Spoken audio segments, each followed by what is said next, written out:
কোনো দোকান নেই, ওইখানেই লাইন দিয়ে নিতে হলো। ওনাদের বক্তব্য ছিল যে ভিডিও করা যাবে না, আর আমি প্রশ্ন করেছিলাম কেন, তো ওনারা পেছন থেকে আমাকে ডাকছিলেন ভিডিও করা যাবে না, ভিডিও ডিলিট করে দিন। ওয়াই? সেটা জনসমক্ষে বলা যাবে না। স্ট্রেঞ্জ। থাকতে হবে ওটা স্টেন্ট করলে ওটা দুদিন পরে বন্ধ হয়ে যাবে, কিছু করতে হবে। তো স্টেন্ট বসাতে হবে না তাহলে? আমি তো ডাক্তারকে ওই জন্যই তো নিয়ে এলাম যে উনি সাজেস্ট করবেন যা সেই মতোই হবে। বলো ডাক্তার কি বললো বলো। ডাক্তার বলতে কিছু হয়নি, একটা সামান্য একটুখানি ব্লক, ওতে কিছু অসুবিধা, ওষুধে কমে যাবে বলেছে। হ্যাঁ ওর কিছু অসুবিধা নেই, ও সবারই থাকে। কালকে আমরা এত ভয় পেয়ে গেছিলাম কেন তাহলে? এখন তো সবাই ভয় দেখানোর জন্য বসে আছে তোমার মেয়েদের খুলে দোকান খুলে।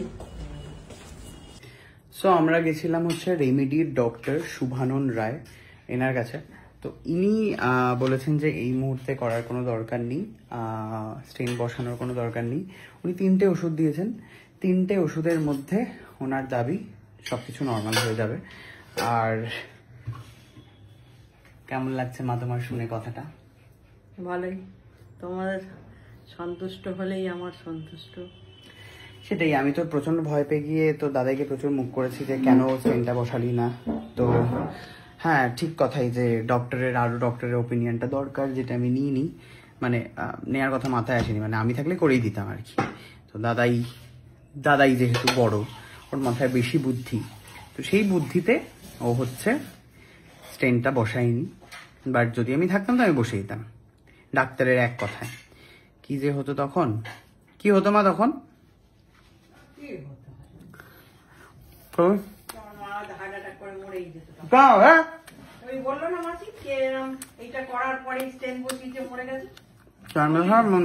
কমেন্টে প্রচুর মানুষ লিখেছে, একজন লিখেছে আমার শ্বশুর মশাই বা বাবার 5টা আছে স্টেন বসানো।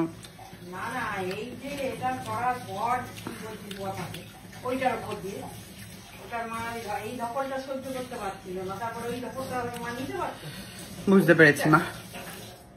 তো যাই হোক, দাদাইয়ের বুদ্ধিতে স্টেনটা এই মুহূর্তে বসানো হয়নি, এবং মাসি আর মেশোর কথায় এই ডক্টরের সাথে আমরা পরামর্শ নিতে যাই।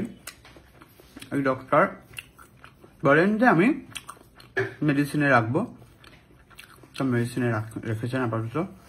আজকে আমি এখন খেয়ে বেরোবো, কারণ মঙ্গলবার নিরামিষ, খেয়ে বেরোবো ওষুধ আনতে। সো প্রচন্ড চাপে ছিল, একটা রিলিফ লাগছে। 3 জায়গায় পুজো দিতে হবে মাগো। একটা হচ্ছে বড় মার কাছে, একটা হচ্ছে বড় কাছারিতে, একটা হচ্ছে ইন্দ্রপুরীর তারামাকে। সবাইকে আমি বলেছিলাম, তো সবাইকে একটু পুজো দিতে হবে এখন।